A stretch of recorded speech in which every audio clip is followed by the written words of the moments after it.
Welcome to Naturally Inspired Radio, where we expose what's broken in the healthcare system, connect you to real health solutions, and inspire you to take back control of your life.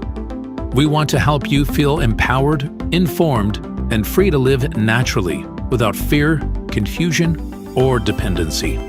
Download our latest book on real solutions for health at naturallyinspiredradio.com.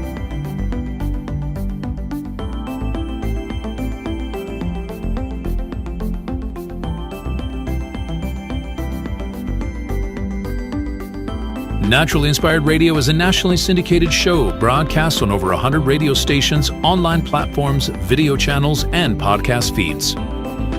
Follow us on your favorite platform today, hit that like button, leave a comment, and engage in our special live stream chats, Monday through Friday, 3 p.m. to 5 p.m. Mountain Standard Time.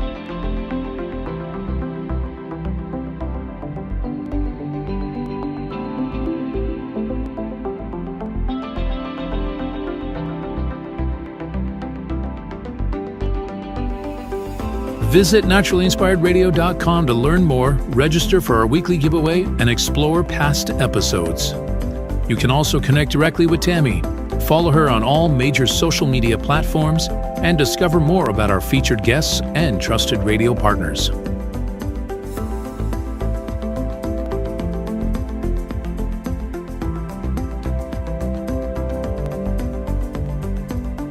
Are you looking for better health? Work with Tammy today and take the first step toward a healthier, more empowered lifestyle. Schedule your complimentary 30-minute lifestyle assessment to explore personalized guidance on nutrition, movement, toxin-free living, and natural beauty without pharma.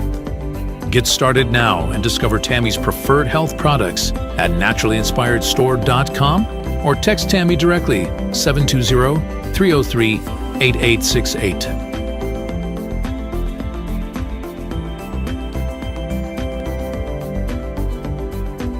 Love the show and want to support the movement?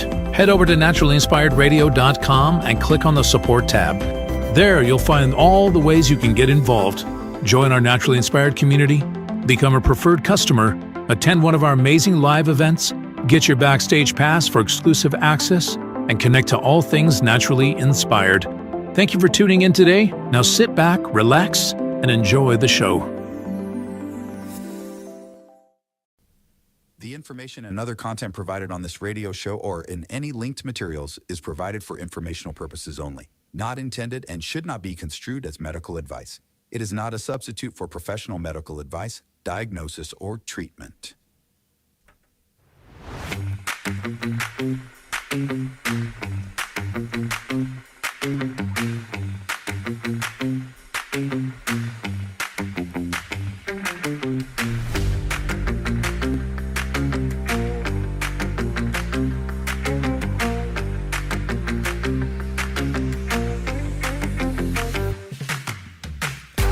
Hey, welcome. That's a catchy little tune, isn't it? It is just one of those little tunes that's like sticks in my head now. You just kind of got to bop around to it. I hope you're having a great day. It is time for Naturally Inspired Radio, and it's another gorgeous day here in northern Colorado. All is pretty good here on the farm. All the animals are doing their animal things, and I'm just grateful today to be enjoying this fall weather, even though I know snow is probably around the corner.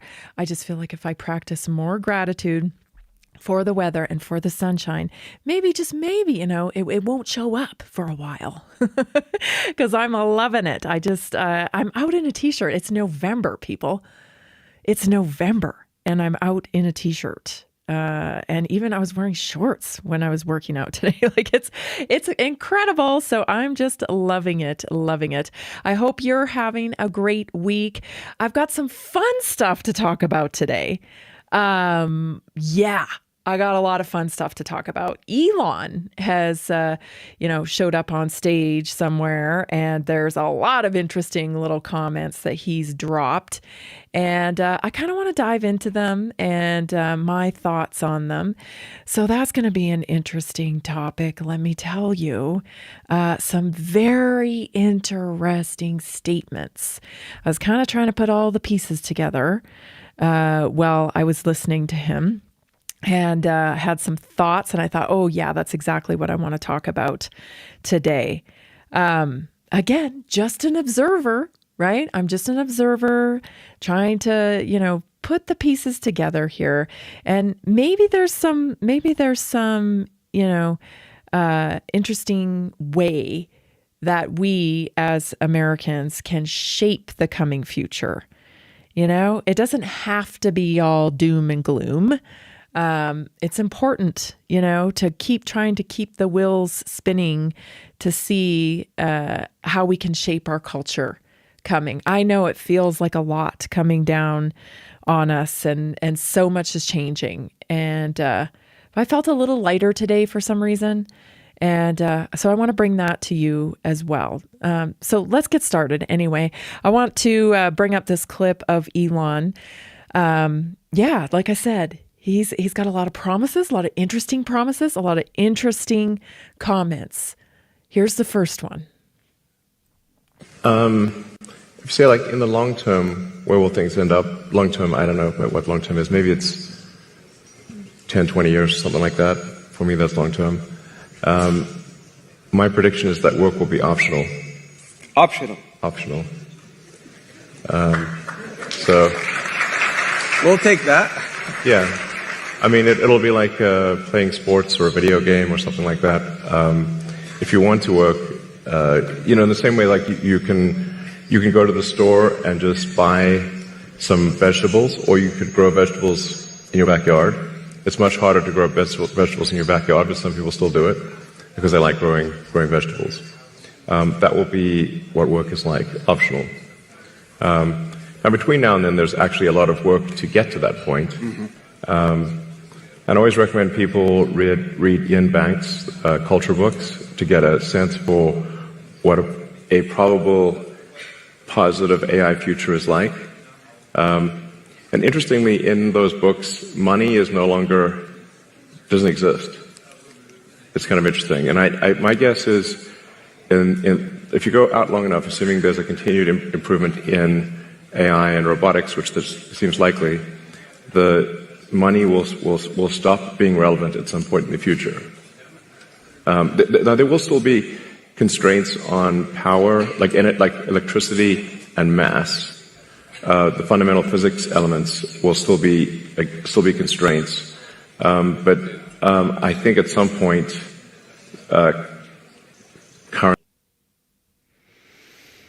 currency becomes irrelevant.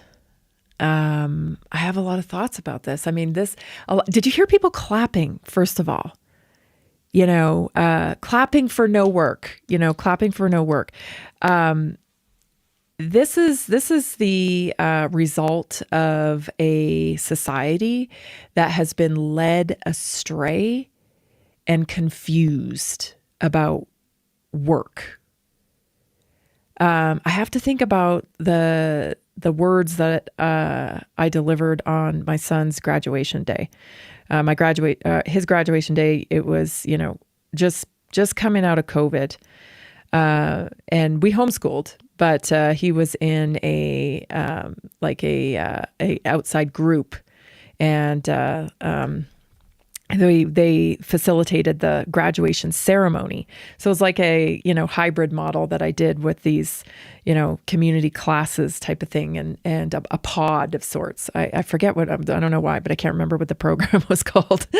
Anyway, I thought a lot about what I wanted to say on that day, as my, firstborn was graduating high school. And the words that I spoke about was, not getting sucked into the trap. And by the trap, what I meant was there's a lot of traps. When you're a kid, you have all the time in the world to build up 1,000 dreams about what you're going to do with your life. And then somehow, when you graduate and you have these dreams like, I'm going to do this and I'm going to do that, somehow too many people are lured off the path of following their dreams by money. You got to make money. You got to make money to pay your rent. You got to make money. And, the infrastructure of society does not serve people in the way it should when it comes, and it's self-imposed. It's self-imposed. That's the thing. So we constructed a society that says, you got to get out there on your own. What? You're still living at home? Like, you can't live at home. You got to get out there, pay your own rent, pay your own electricity, pay your own car, pay your own. And the problem is really like, who is that serving? To be separated from your, closest community, to be out there fending for yourself, well, then that makes you very vulnerable to traps, right? And when I say traps, I mean jobs you don't like for money, because you got to pay your rent. You've got to live up to the standard of society so that you cannot be a loser, right? So, as long as you're out living on your own, working a job, paying your own bills, you're a success. Meanwhile, your dreams of maybe being an artist or even like being a lawyer or being you give up on those because it just doesn't seem feasible. You don't want to be at home and feel like a loser. And so those are the traps I was talking about on that day when my son graduated, that my job as a parent is to make sure I do everything I can for you to avoid those traps.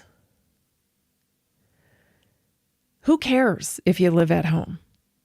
If you don't have a wife and you don't have a family, if you don't have a husband and you don't have a family, but you're out there working towards your dream, trying to get yourself involved in the community that, you need to be around in order to achieve your dreams. Maybe it doesn't pay that much, but we all know, in the world, you've got to be immersed in what you want to do. And you've kind of just got to say, well, it's not paying me much right now, but I'm going to keep going. You find a way to supplement your dream until your dream pays for itself. And the fact that people applaud, work is optional, tells me that too many people, and the common thinking in our culture is that too many people look at work as a bad thing.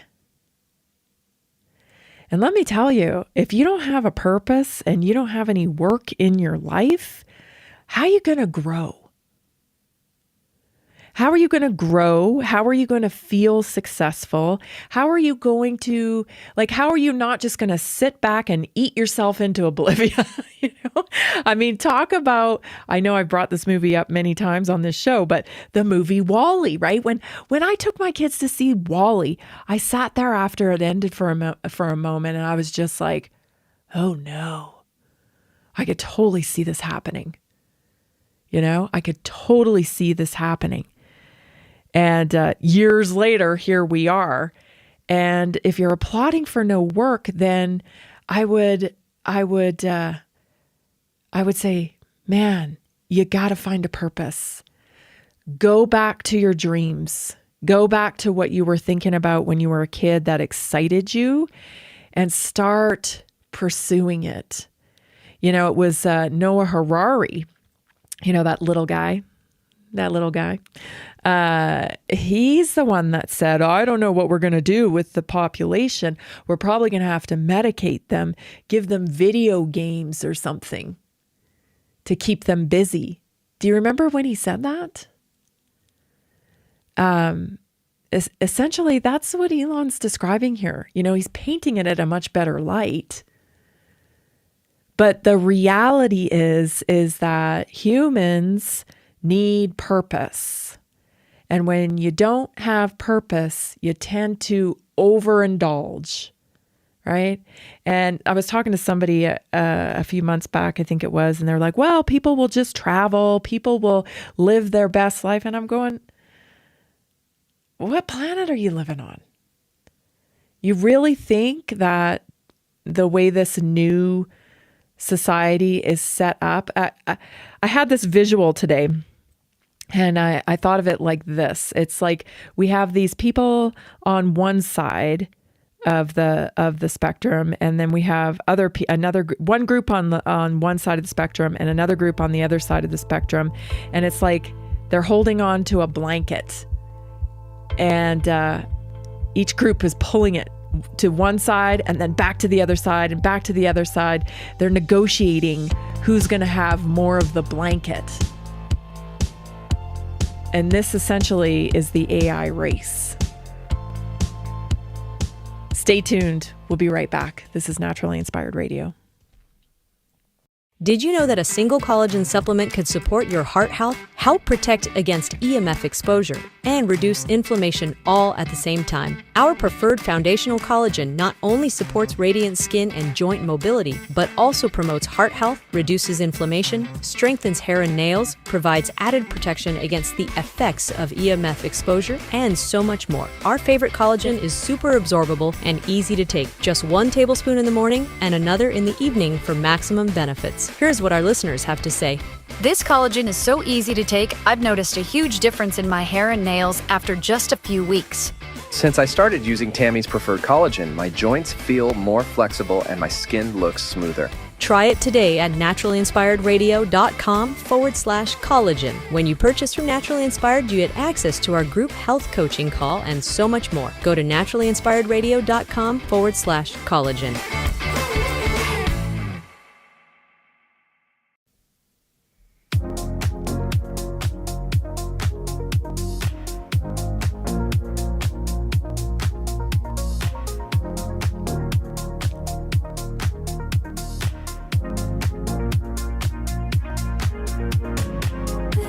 Did you know that over 70% of Americans are on at least one prescription medication, if not many? That's called polypharmacy. And those medications often come with side effects that cause more problems than they solve. And when you visit your doctor, chances are you're going to leave with a prescription, if not multiple. Then when you work with a natural health care practitioner, you can spend a lot of money out of pocket. And often that becomes unsustainable.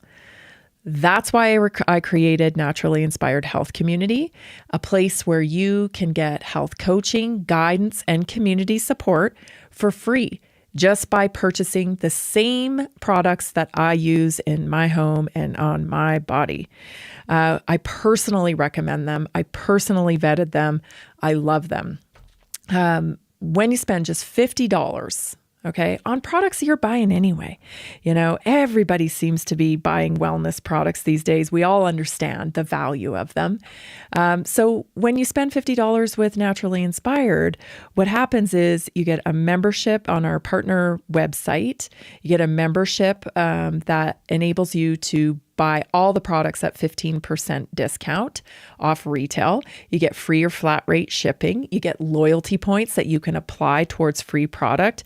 But you also get access to my weekly wellness workshop on Tuesday nights. You get private online health community access as well. And you have personal access to me as your health and wellness guide. When you join our community, you're not just buying products. That's not what it's about here. You're investing in your health. You're investing in knowledge and your freedom. You're getting into some freedom here, exercising your freedom from the pharmaceutical medical mafia trap. Join us today at naturalinspiredstore.com, where you'll feel supported, informed, and truly inspired to live naturally. I'm not saying, you know, I think after listening to this, I thought, oh, well, you know, if we could get the people to engage, you know, and really take personal responsibility for the choices around AI, there's an opportunity here.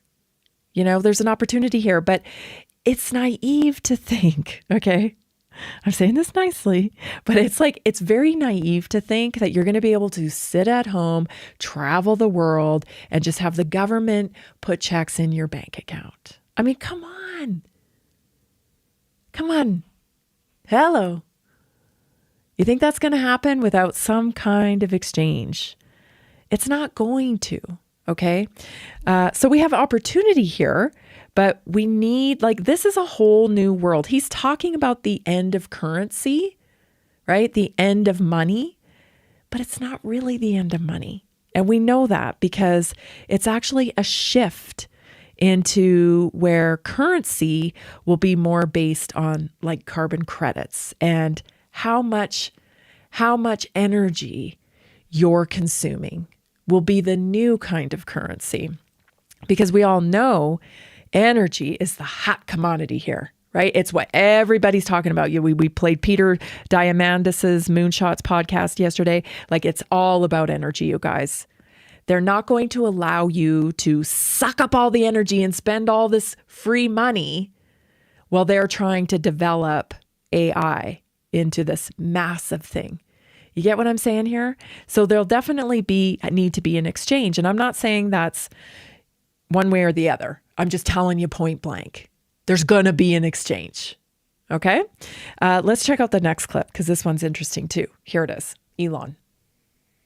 And if you go out long enough, assuming there's a continued improvement in AI and robotics, which seems likely, the money will stop being relevant at some point in the future.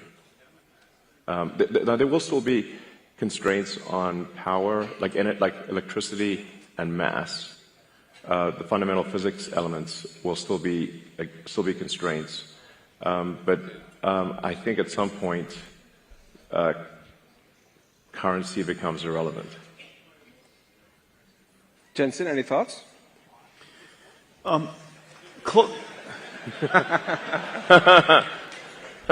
the way, the NVIDIA earnings call is later today. And by the way, since currency is relevant. Cheers. Elon just wants to share with you some breaking news. So you guys, that guy on the right, he don't like the thought of the currency being irrelevant, right? He looks a little uncomfortable, where Elon's clearly kind of playing with this a little bit, you know. But he's telling you there's going to be constraints. Of course there is. Of course there is. Listen, this whole carbon credit system, it was piloted on businesses through ESG, environmental social governance score, right? That's when we saw, these big corporations virtue signaling all about how they just embrace everything. Equity, embrace, oh, we're doing this, we're doing that for the environment. They're getting social credit points for that. And so I pulled this little video because I think it helps people understand what this actually means. And then we can talk about how it will be applied to the individual, which is coming up quick. Take a listen and a watch. Companies are driven by money. So putting a price on carbon emissions should encourage businesses to stop polluting, right? That's exactly what carbon markets were designed to do. Reduce emissions by charging polluters. But so far, they haven't achieved that aim. Here's why.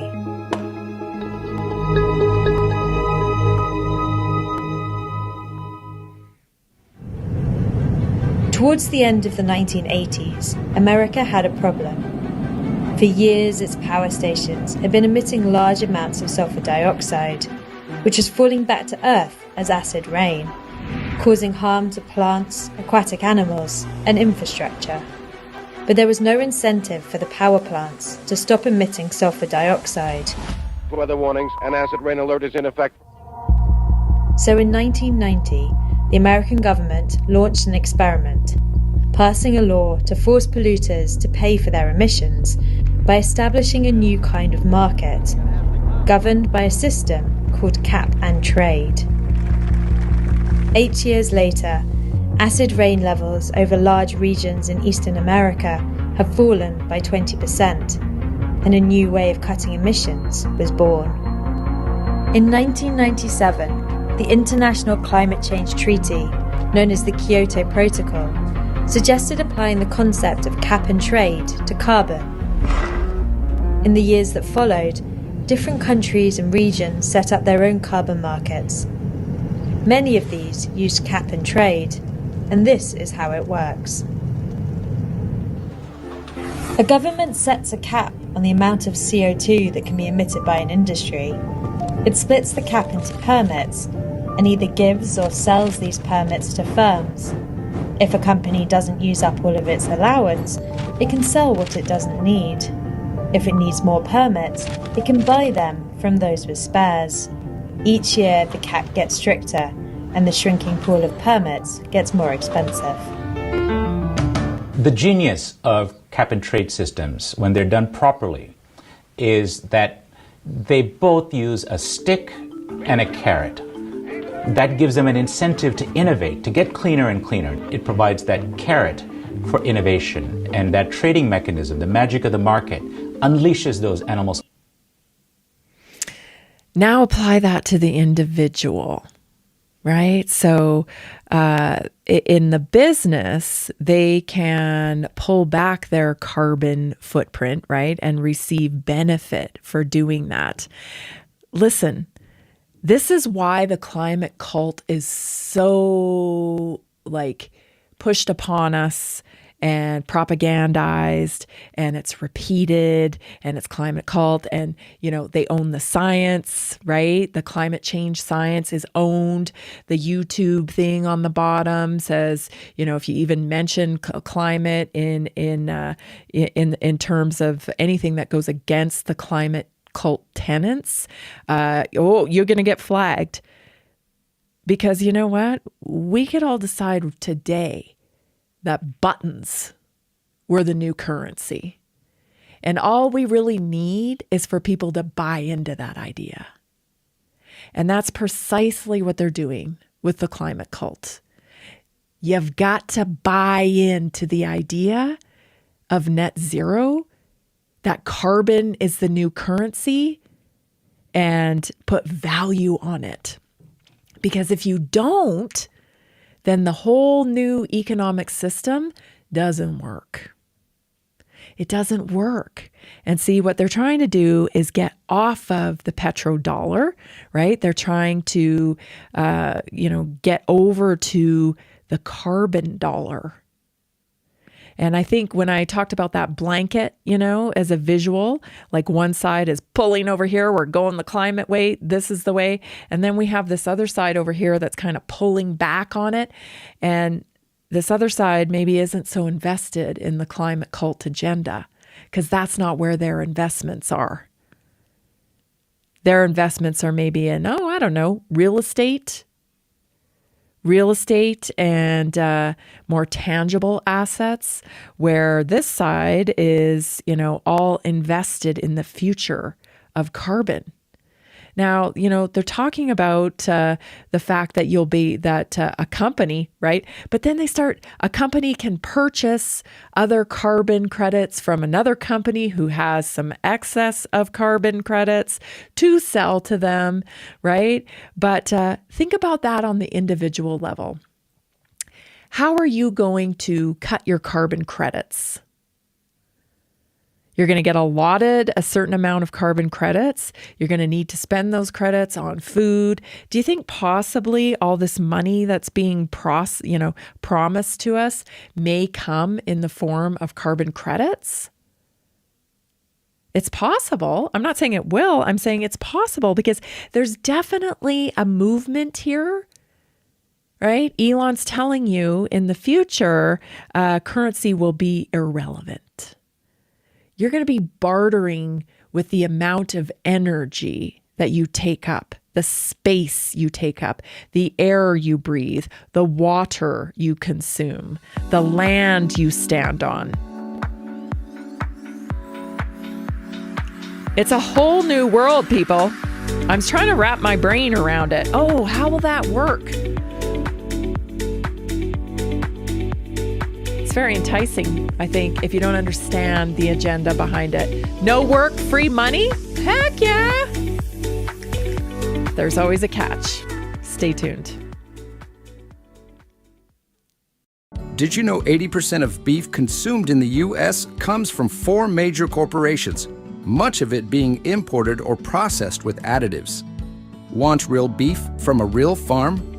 Pumpkin Creek Ranch does things the right way. Local, grass-fed, dry-aged beef with no additives, no shortcuts, just honest quality. Pumpkin Creek Ranch beef is the real deal.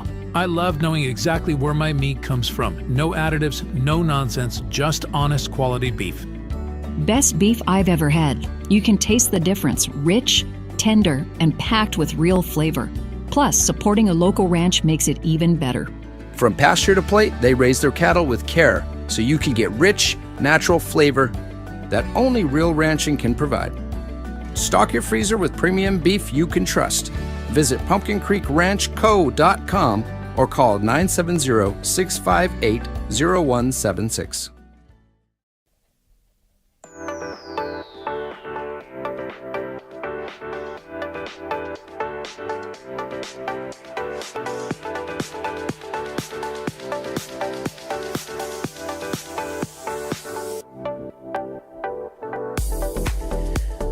Welcome back. I'm just saying, we have an opportunity here, okay? We can design a future where I think AI can be used as a tool, right? As a tool. And so I think that's a possibility. But I think we have to have the conversations. You know, I don't think people are ready. You know, if you took away people's jobs and we moved over to like a carbon credit system, I don't think people would be ready to, you know, understand how that's going to work, right? You're going to be selling carbon credits, maybe to richer people. Like, do you see how the divide is going to be? You know, just like in the business model here, you know, where bigger companies who had the ability to, you know, they got more carbon credits, and then they have the ability to, you know, pump out more stuff that gives them, you know, just tokens, right? It's like a token system. And then they can sell those extra tokens to somebody else. Like, you can see how the divide of the haves and the have-nots is going to get pretty big here, you know? And yesterday I played you a clip from Eric Schmidt where he explained, right, where he said, well, the rich get richer and the poor, well, they do the best they can. You know, like, I just think just a little thoughtfulness here, right? Also in this clip, Elon talks about how AI will be able to end poverty. It will be able to end poverty. Well, yeah, if we have no currency, or if currency is irrelevant and everybody's on the same dole, so to speak, I don't know. It sounds a little communism-y to me, doesn't it to you? Everybody gets the same amount of carbon credits and we all get to just, you know, have work optional. It's optional. Well, let me tell you, you know, the human condition is one that tends to take the easiest road. When you hear stories about, you know, like comeback stories of very successful people or whatever, it wasn't till the pain, okay? And this is how it is, you guys. I wish it wasn't, but this is how we are as humans.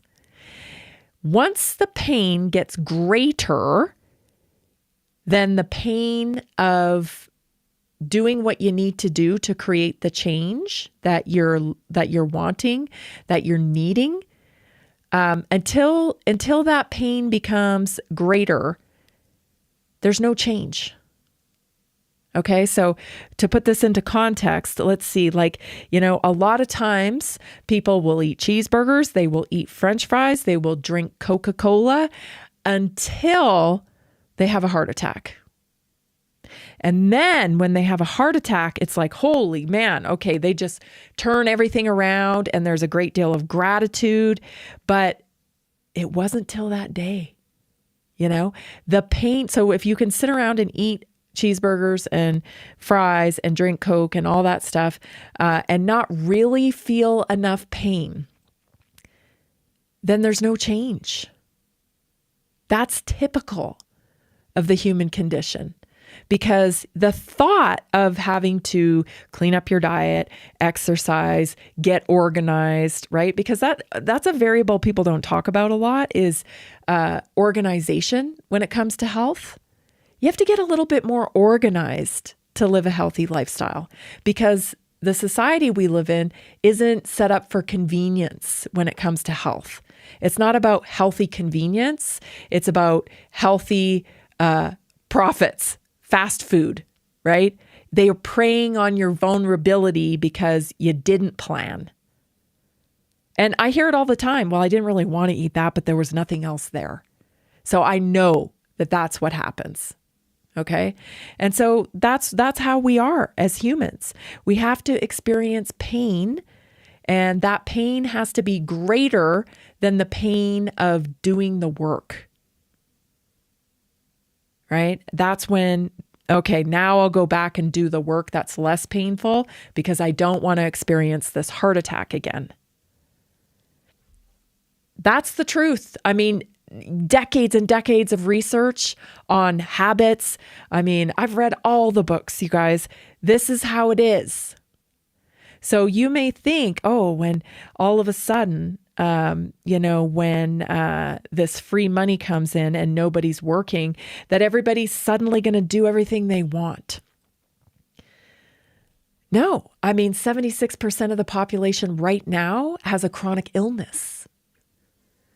If you put them out of work and they just sit around, I mean, you're being a little naive to think that, oh, now that I don't work, I'm just going to sprout up into being motivated and getting all there has to be real true motivation there. People get up and go to work because they need money to pay their bills and to survive. So it's interesting. It's interesting. Now, on the other end of of this topic, I've seen multiple posts that they're downplaying artificial intelligence and the digital revolution. They're saying, this is a bubble. It's not going to be what people are saying it is. And I don't know. The talk is big. I'll give you that.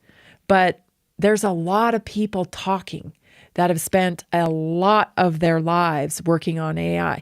People like Ray Kurzweil, who has 40 plus years working on AI. So they're very compartmentalized in this area, and they understand it, and they certainly think they have something here. And so I don't know if AI is a bubble, but certainly this is going to have a big impact on our culture. And what does it look like? What would it look like if you didn't have to work? What would it look like?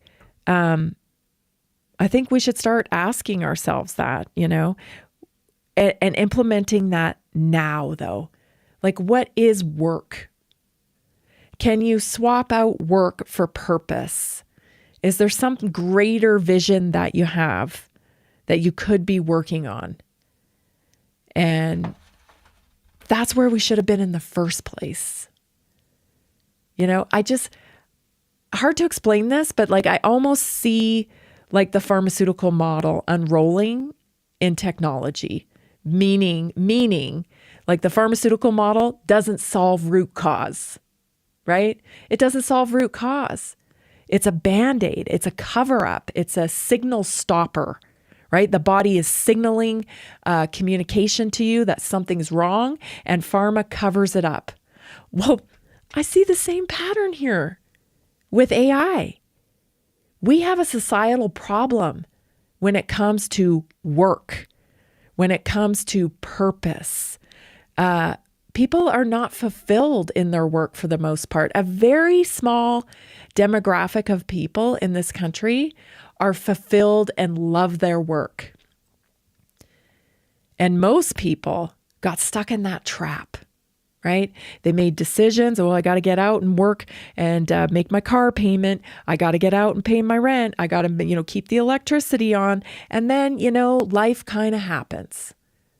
And the dream that you had gets further and further away. And then you're pretty much stuck in the trap. your whole life. So if you don't have to work, right, for a job that you hate, yeah, there are other opportunities that open up to you, but is the pain factor that I just explained, is that going to be motivating enough? You know, I don't know. Historically speaking, humans need pain to act.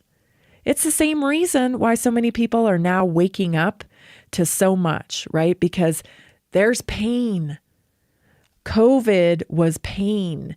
The mandates, the loss of freedom, this was pain. And that's what it took to wake a lot of people up. And so, yeah, to think this like kind of utopian thing that robots are going to start doing all our work for us and we're going to get free money and we're going to be able to just sit around and do whatever we want. It feels tempting, you know, it feels very tempting and almost dangerous, you know, almost dangerous. And I just don't, again, you know, the programmable currency that has been talked about at length, carbon credits, this is going to infringe on your choices of food and whatnot. Like it feels like a digital prison, people. It feels like a lot of control over everybody. And it feels like a digital prison where you live in your little bubble, you know, and you use up the credits you have.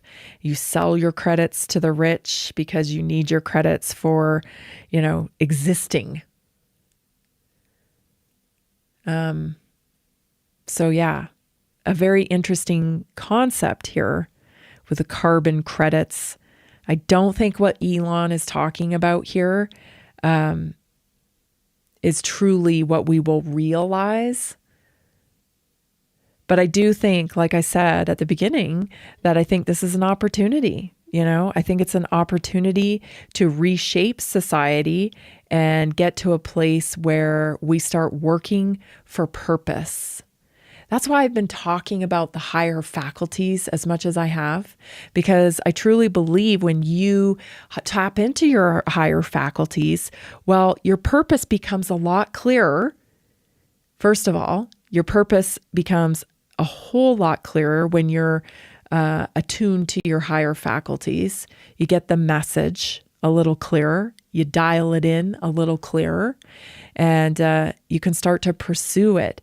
But that, I think, is, you know, going to be the antidote in a lot of ways to the digital revolution and to, you know, outwitting. I don't know if we will outwit AI or whatever on some levels, but I think that our humanness can never be duplicated through machines. And so building your intuition, building your memory, building up these higher faculties, it's going to be key for the future. So stay tuned, because your naturally inspired moment coming up next is about how to develop your intuition. We'll be right back.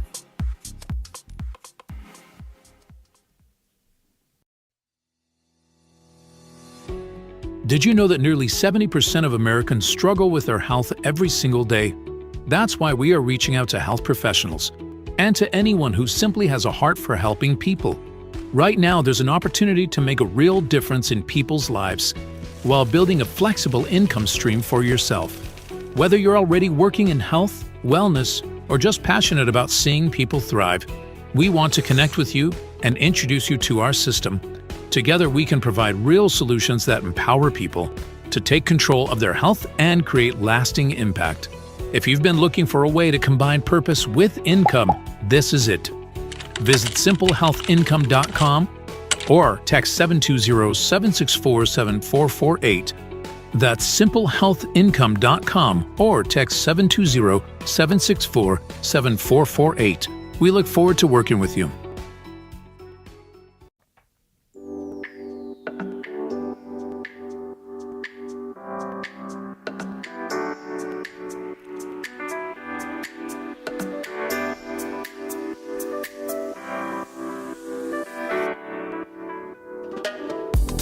I got some comments coming in here on my text line. Not free money. It's a different exchange of goods and services. Yeah, absolutely. And I think it's one that we can't really wrap our brains around because we've been living off the, dollar, the currency for so long. You don't know. Like it is hard to wrap your brain around. I get it. But like, I go back to that example of like, hey, if we all decided buttons tomorrow were like gold, as long as everybody agrees, then buttons are gold. You know what I mean? And now I see the climate cult, the whole net zero thing. I'm like, oh, that's what that is. They need us to agree that the carbon is the issue. Then that becomes the currency. It's crazy.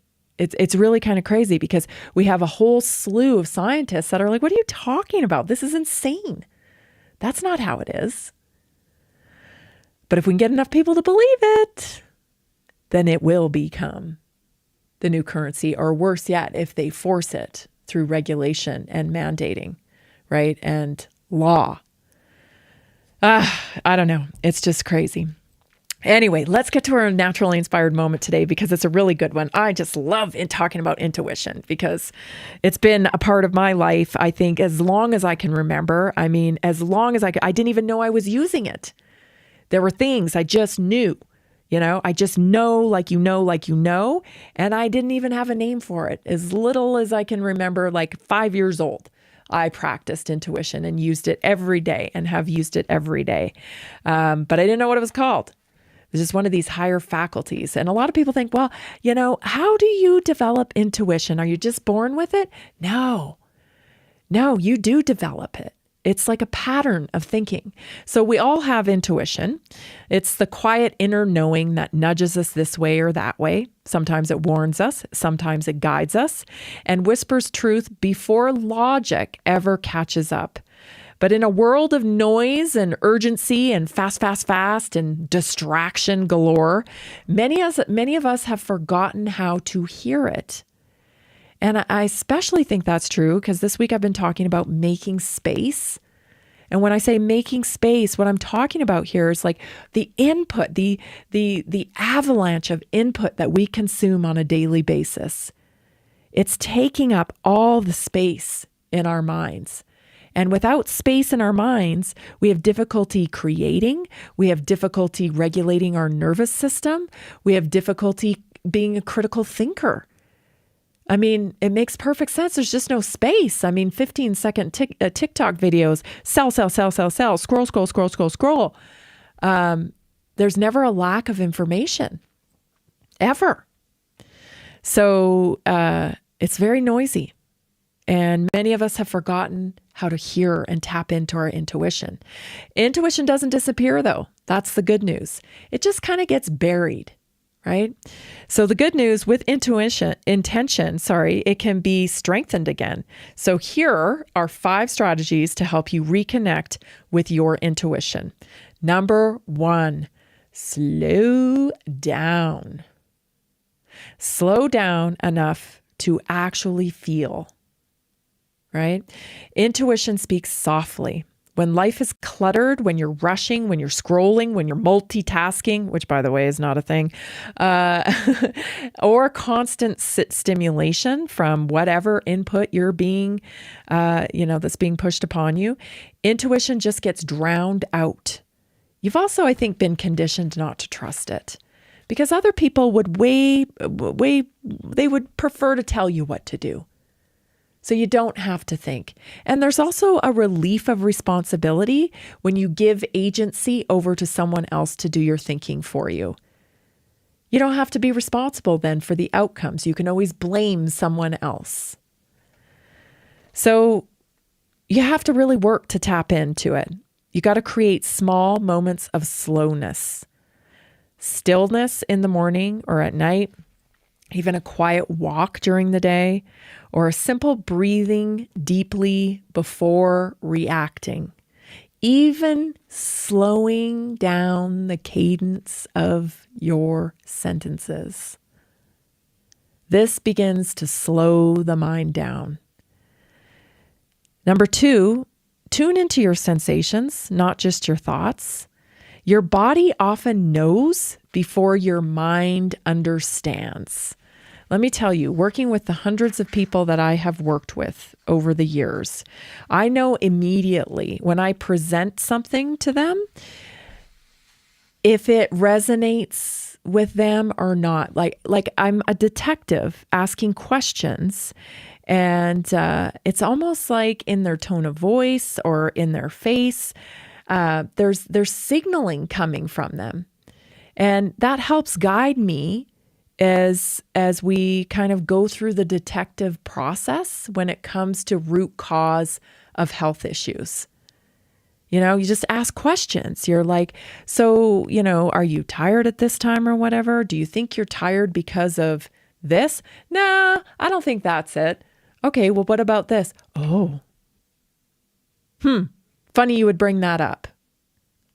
Happens all the time. Happens all the time. But you have to listen for it. And you have to respect the cues of people. Your body knows what's going on. It's your thoughts and what you're being fed that's confusing you. So trust. You've got to learn to trust, okay? A tight chest, a jaw clench, or a heaviness, it may signal misalignment. A calm, open, grounded feeling is often a quiet yes. So learning your body's language is one of the fastest ways to reconnect to your intuition. Number 3, notice repeating patterns. When something keeps coming up, a thought, an idea, a concern, a pull toward or a pull away, it's not random. Repetition, often intuition, is often intuition trying again because you didn't hear it the first time. And because we're conditioned in the outside world to not really trust those types of things, like, oh, that's an old wives' tale, or, oh, you know, that's woo-woo. That's not really how it is. Listen, you have frequency coming off of you. Like you are an electrical being. The earth you live on also has a frequency coming off of it. It's science. You're attracted to certain things. Everything has frequency, and you're attracted and dial in to different frequencies because that's what your body needs. That's where your intuition is guiding you. You've just been conditioned to not trust that. Start trusting it. You're not going to be right all the time. I'm not talking about psychic ability here. But you will, as you learn to trust it, each time it hits you right, and you know, that builds the pattern, and you get better and better at it. Practicing acting on small inner nudges. So intuition grows through your practice of it. It's an art. Start with small decisions like what to eat, who to call, when to rest, which way to drive home. The more you respond, the clearer the signal becomes. Confidence comes from practicing, not waiting to feel certain about something. That's never coming. You're never going to be like, you can practice for years, but something just like, I've practiced this, like I told you, my whole life. And just the other day, I thought something and I said, no, I'm not going to speak it out loud. I'm not going to speak it out loud. Boom. Happened. Sometimes it comes in a picture in your mind. And listen, I'm telling you, this is not psychic ability, okay? It is, I liken it to this. You're a pattern gatherer and you have a filing cabinet of files, okay? And every time something happens in your life, you're filing another paper in that file. So somebody telling you something, somebody, an experience you had, a pattern of movement, whatever it is, your subconscious mind is keeping all those papers in the filing cabinet. And if you allow your intuition to rise up, you've seen this pattern before. whether it's the, expression on their face, the tone of the voice, the body language. You've seen it before. And so the brain opens up the filing cabinet and it goes, yep, that right there. And then you receive the message and you're like, oh, this is going to happen. Because you've seen this stage set before. You're just not like recalling it with your conscious mind. It's coming from your unconscious mind. That's intuition. It's not even really a gift. You know who's really good at this? Kids that grew up in abusive homes.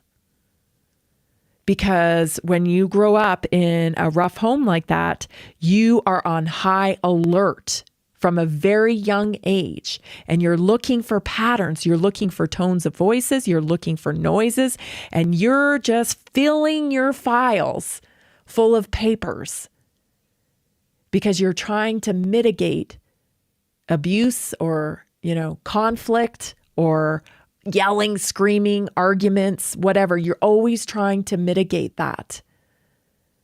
And so your brain gets really good at picking up at cues and filing them so that you're danger, danger, danger.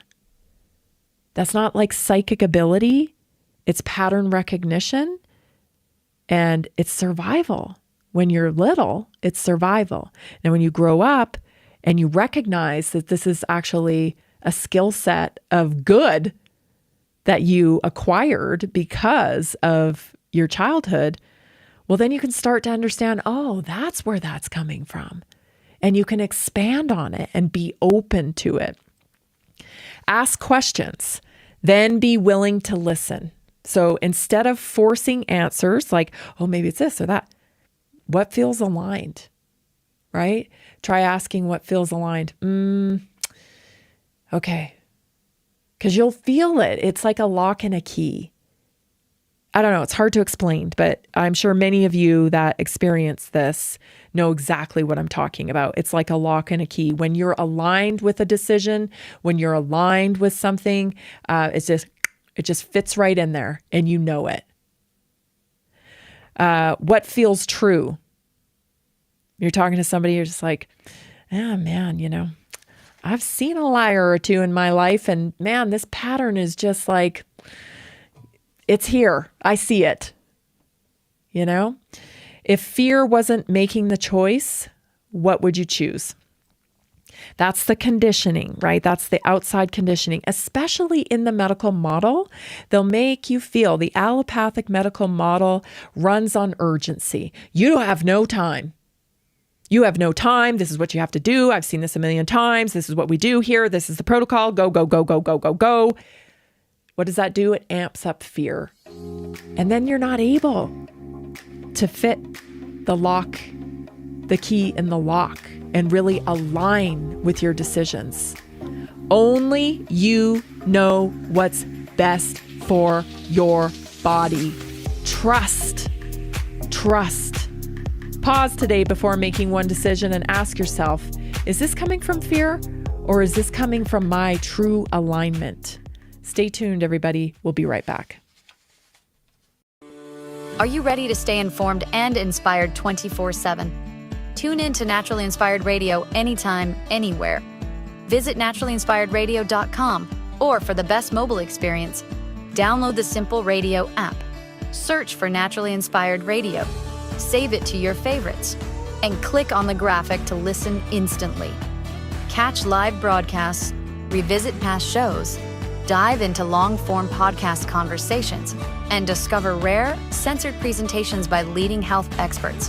Plus, explore documentaries uncovering the hidden truths of occult and esoteric history. Stay connected, stay inspired. Naturally Inspired Radio is always at your fingertips. Tune in now. For health questions or comments, text Tammy directly at 720-303-8868. naturallyinspiredradio.com.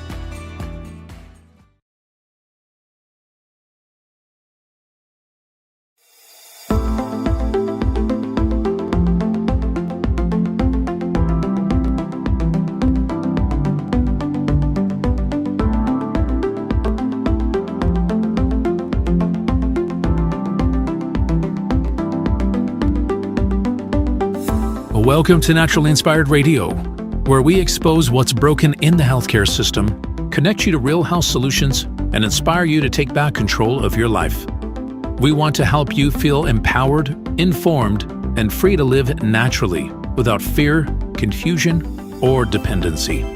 Download our latest book on real solutions for health at naturallyinspiredradio.com.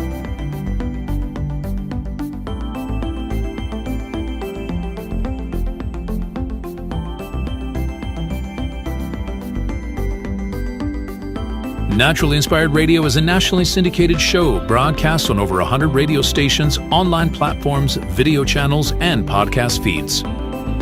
Follow us on your favorite platform today, hit that like button, leave a comment, and engage in our special live stream chats, Monday through Friday, 3 p.m. to 5 p.m. Mountain Standard Time.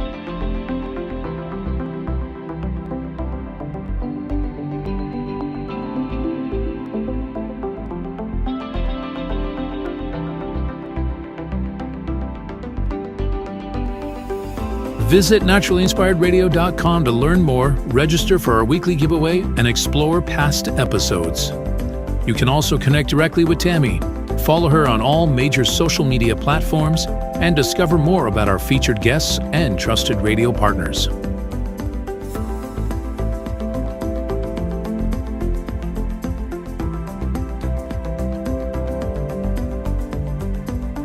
Are you looking for better health? Work with Tammy today and take the first step toward a healthier, more empowered lifestyle. Schedule your complimentary 30-minute lifestyle assessment to explore personalized guidance on nutrition, movement, toxin-free living, and natural beauty without pharma. Get started now and discover Tammy's preferred health products at naturallyinspiredstore.com or text Tammy directly 720-303-8868.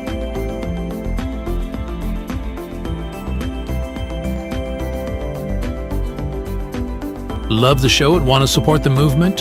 Head over to naturallyinspiredradio.com and click on the support tab. There you'll find all the ways you can get involved. Join our Naturally Inspired community, become a preferred customer, attend one of our amazing live events, get your backstage pass for exclusive access, and connect to all things naturally inspired. Thank you for tuning in today. Now sit back, relax, and enjoy the show. The information and other content provided on this radio show or in any linked materials is provided for informational purposes only, not intended and should not be construed as medical advice. It is not a substitute for professional medical advice, diagnosis, or treatment.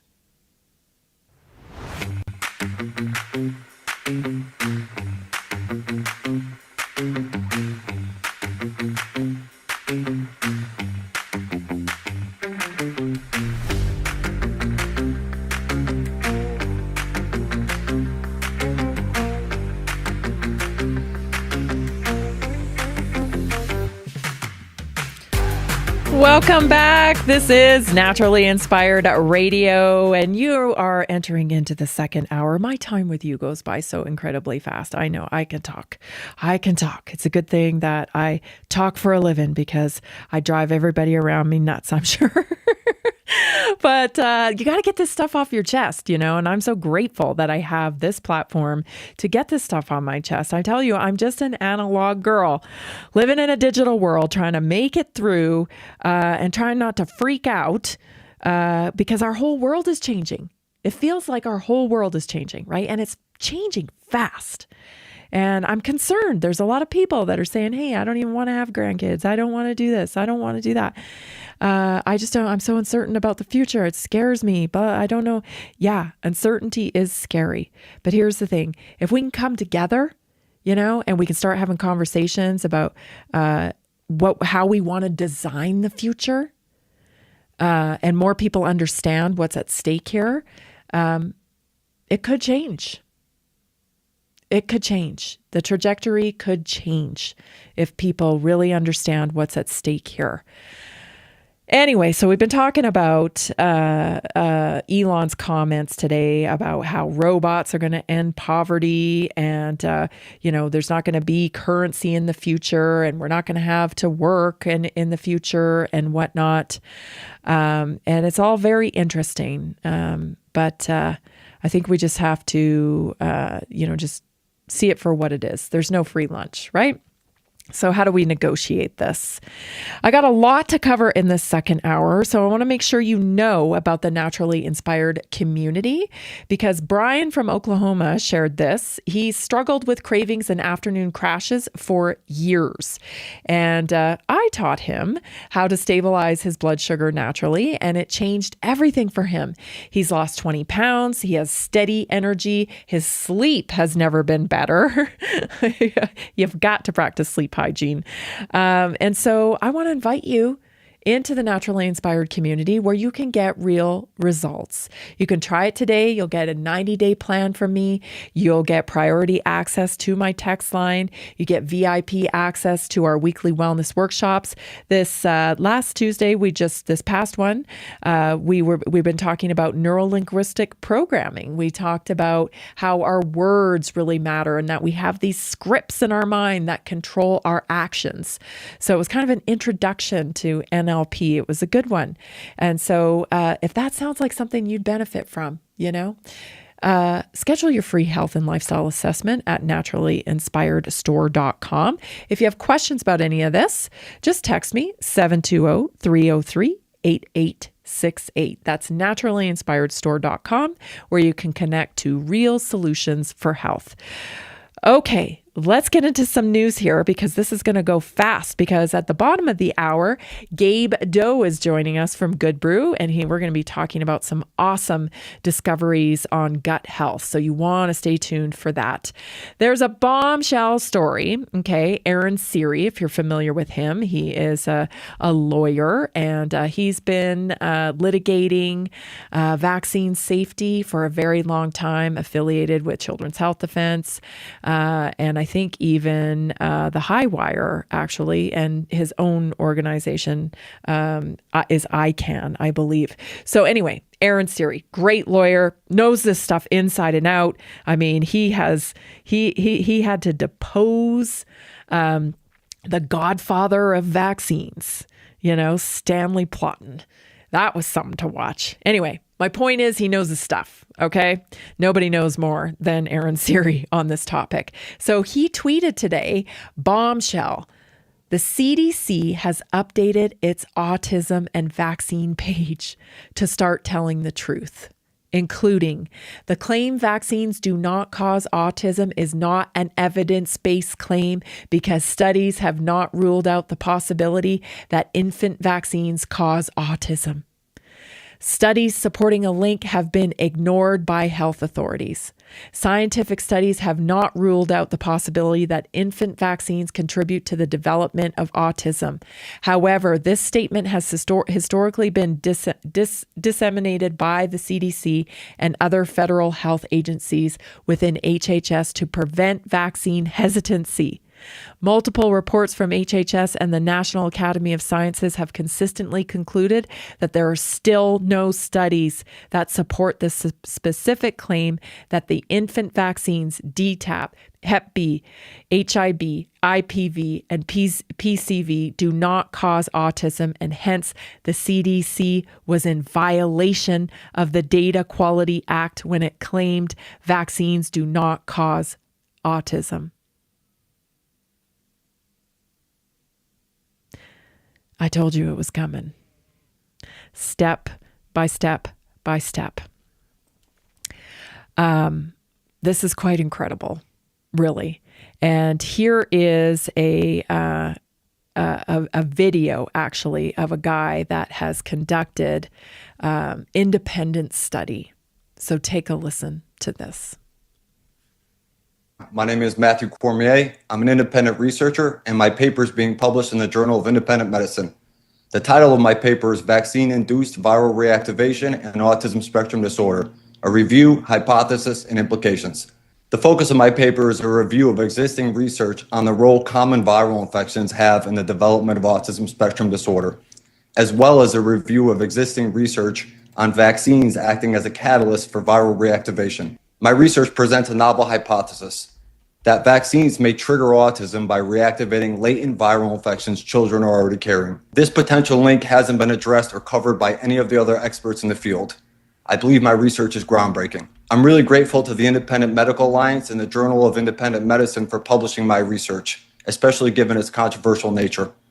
There's a significant body of research implicating common viral infections in the development of autism, dating back to the 1970s with research conducted on the rubella virus during pregnancy and an increased risk of giving birth to an autistic child. Similar studies have shown an increased risk during pregnancy with viruses like CMV and herpes simplex type 2. It's been suggested that these viral infections during pregnancy can cross the placenta and infect the fetus, triggering inflammatory pathology in the developing brain. This sets the stage for a later autism diagnosis. There are multiple case studies suggesting that viral encephalitis, predominantly herpes simplex encephalitis, plays a central role in the development of autism. Case studies have documented instances of individuals across various age groups, from children, teenagers to middle-aged adults, experiencing the onset of autism after a bout with herpes simplex encephalitis. Viruses like herpes simplex can become chronic inside the central nervous system, producing low-grade inflammation. This leads into a discussion on something known as vaccine-induced viral reactivation, the phenomenon where a person receives a vaccine and it triggers the reactivation of dormant viral infections they're already carrying, like herpes simplex. This can produce many different inflammatory pathologies, but is of particular concern when it happens in the brain and central nervous system. Interesting, right? You're going to see drip, drip, drip, drip, right? And then I don't know if we will ever get a definitive statement, but I want you to prepare yourself for negotiations, because these pharmaceutical companies are going to need some negotiations. So if they finally admit that there is vaccine injury and that people have suffered from these injections, they're going to need a consolation prize. And I know it feels disgusting to think about it, but you're talking about the economy here. And so I want you to prepare your mind for negotiations. There may be a new technology coming up. You know what I'm saying? So maybe the old vaccines are going away, and don't forget, Bobby Kennedy has always said, I just want vaccines to be made safer. So what will become in place of vaccines? Now, listen, I'm not dogging on any of this, okay? I understand how the world works. Nobody wants economic crash. And these corporate gangsters, you guys, are so freaking big. They're interwoven into everything. We basically have one big megacorp at this point. Too big to fail? You know what I mean? So I want to prepare you for negotiations. But that doesn't mean that doesn't mean you're not going to get to take the win. You were right. You were absolutely right. And I hope that every mom whose kid has been injured by a vaccine, every dad who has felt gaslit, every family that has suffered because nobody believed them, I just hope that you hear this. You were right. That's justice. That's justice. When those families hear that and know that that is the truth, that everybody knows now and acknowledges that this was the truth. Vaccines cause autism. Vaccines cause thrombocytopenia. Vaccines cause Guillain-Barré syndrome. Vaccines cause Bell's palsy, transverse myelitis, allergies, severe food allergies in some cases, inflammation, sometimes diabetes. The list is long, actually. And so it's exciting. And I think it's going to progress, but I think it's going to progress slowly. So I want to prepare you for that. Next up, because we, like I said, Gabe is joining us at the bottom of the hour. So I want to move on to the next story because this little gem popped out today. And I thought, oh, I remember when some silly doc told me my kid needed this drug. I'll tell you what it is when we come back. This is Naturally Inspired Radio. I'm Tammy Cuthbert Garcia. I'm so glad you're here.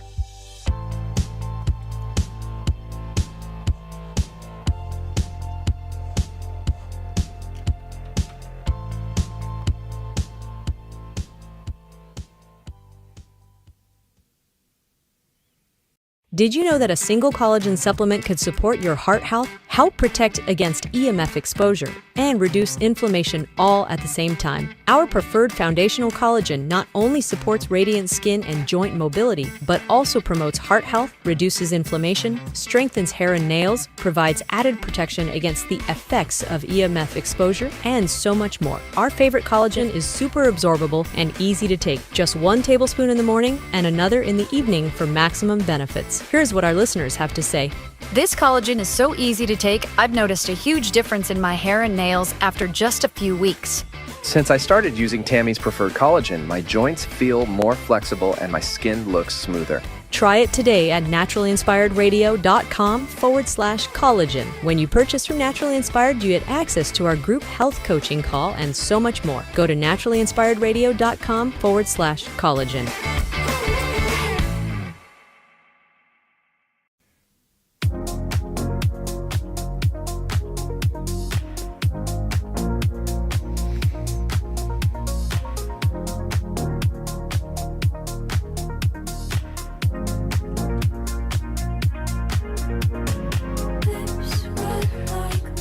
A couple stories I want to share with you right off the bat here, and then we will get into our health topic today because I love our health topic today and it is so important that you hear it. So this little gem from 2008, just another little reminder that, sometimes these 3-letter agencies and the gold standard of everything, they don't get it right. Watch this. Now to disturbing questions about the widely used asthma and allergy drug Singulair. Nearly 31 million prescriptions were written for it in the United States last year. It's Merck & Company's biggest seller. But Singulair can have serious side effects. As Kelly Wallace reports, the FDA wants to know if suicide is one of them. So I went upstairs and I found my son. Kate Miller's 15-year-old son Cody had killed himself just 17 days after starting the allergy drug Singulair. It's the end of our world. And we didn't know why, because this child was a perfectly normal, healthy child, never had a problem. His mom now believes that Singulair cost him his life. After Cody's suicide, 3 others, and other reports of serious depression and anxiety, the FDA announced it was investigating a possible association between the allergy and asthma drug and behavior and mood changes, suicidal thinking, and suicide. Singulair has been marketed by drug maker Merck for 10 years. The company says in over 40 clinical trials of Singulair, there were no reports of suicidal thoughts and no completed suicides. However, reports of tremors, depression, suicide, and anxiety have led Merck to update prescribing information for this drug 4 times in just the past year. Dr. Marianne McKellis has gotten calls today from concerned patients. She's now writing letters to every patient who takes Singulair, urging them not to overreact. They should continue their medications unless they are, individually experiencing a major change in their mood. The FDA says no definite link has been established and that it will take up to 9 months to determine if any regulatory action is needed. In the meantime, Harry, the agency says doctors should monitor very closely any patients taking the drug. Kelly Wallace. And at the same time, so I just want to say this, and this is just my opinion, okay? This is just my opinion, but that death is likely an unnecessary pharmaceutical death. Vaccine-induced rhinitis causes allergies, right, to respiratory issues. That's why they put them on Singulair. You see what I'm saying here? At the same time, okay, that's 2008. They've known that since 2008. The Canadian government right now is trying to restrict your ability to supplements and vitamins. Listen to this. Rise for the second parliament in a row and present a bill to restore the traditional definition of natural health products. For Canadians watching at home, you might recall that back in the last parliament in 2023, the government of the day, the Trudeau government of the day, introduced Budget Implementation Act Bill C-47, which redefined natural health products, which have been basically a standalone regulatory body, and it had its own regulations and its own legislation. But the government of the day changed that to make natural health products regulated the same as therapeutic drugs, which meant that all of the processes that Health Canada use to pre-approve sites, to pre-approve products for natural health products now would be the same as therapeutic drugs. So that would include getting something as simple as a vitamin B complex to the marketplace would be just as complicated and potentially as convoluted as getting a new cancer treatment drug to the marketplace. And of course, the government's intention through that Bill C-47 change of the definition was to do cost recovery on the natural health product industry the same way that they do on the pharmaceutical industry. Given the fact that big pharmaceutical industries have billions of dollars of research and development funds, and they have a completely regulated allopathic healthcare system, natural health products can't compete in that space. And we'll talk more about that red tape. But I just wanted to be clear with Canadians that there was no consultation at the time that Bill C-47 was brought through. As a matter of fact, there was no debate. I couldn't find anything that the government said at the time in Bill C-47 about natural health products. It was just tucked in this massive omnibus Budget Implementation Act. The Natural Health Products Protection Association had no idea. The Canadian Health Food Association had no idea. The Direct Sellers Association had no idea. The Canadian Federation of Independent Businesses didn't know.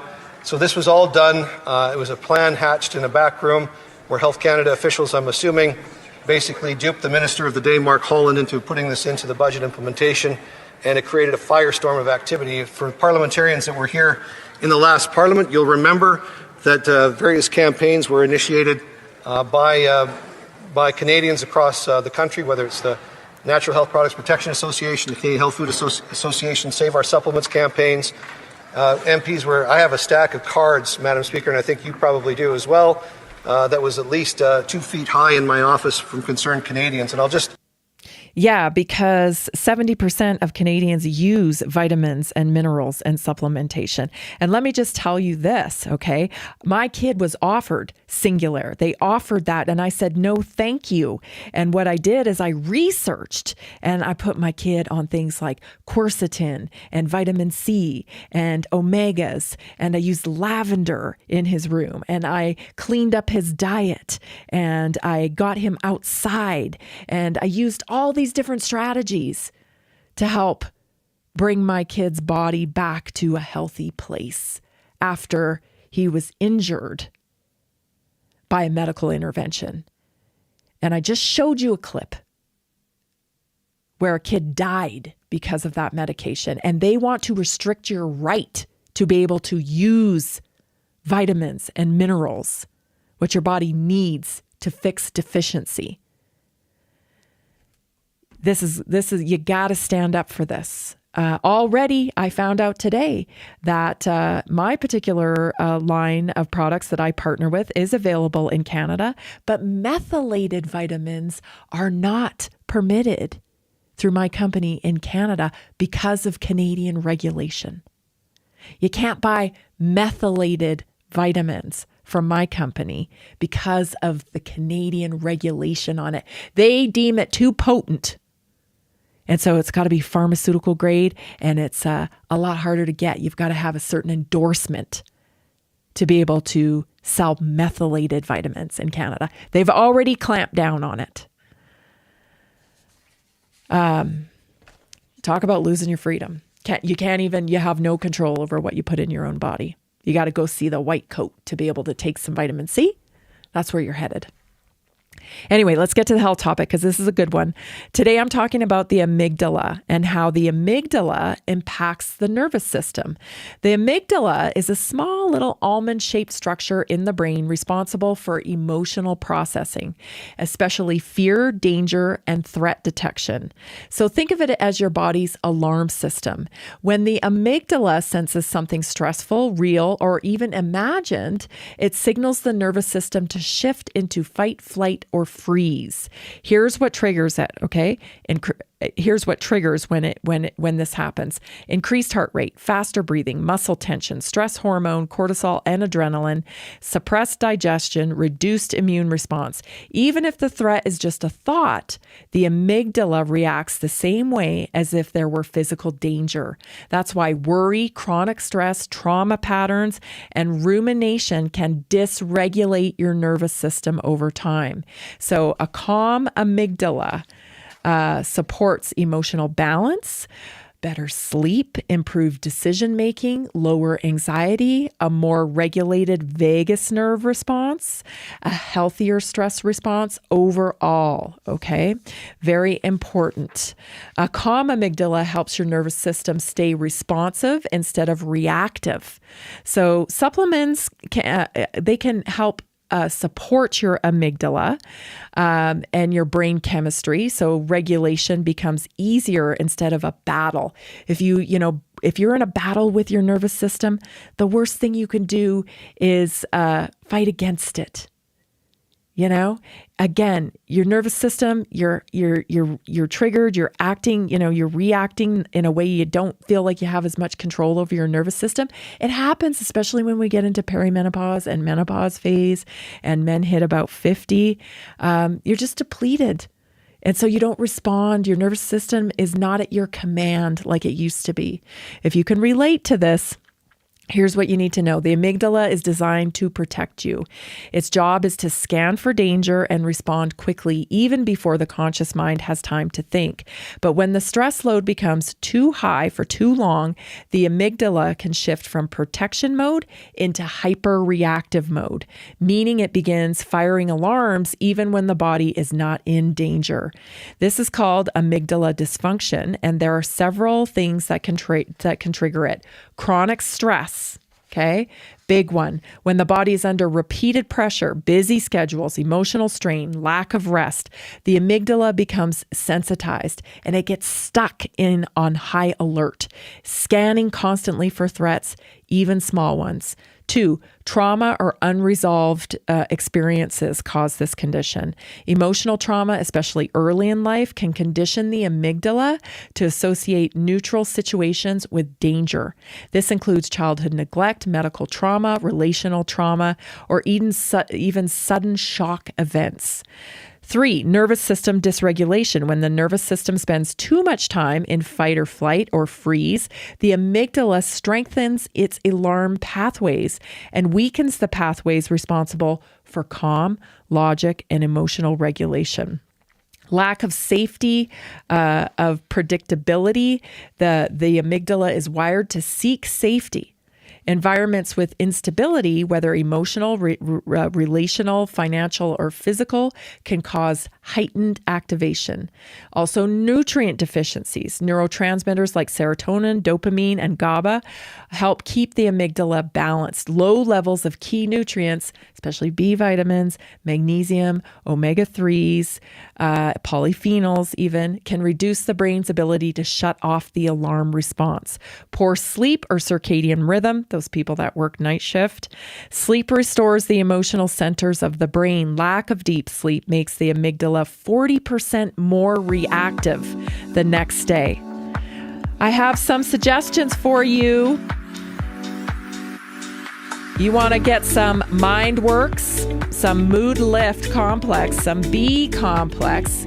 Go to the Naturally Inspired store today and click on the bundle, Amygdala Support. Next up, Gabe Doe is joining us.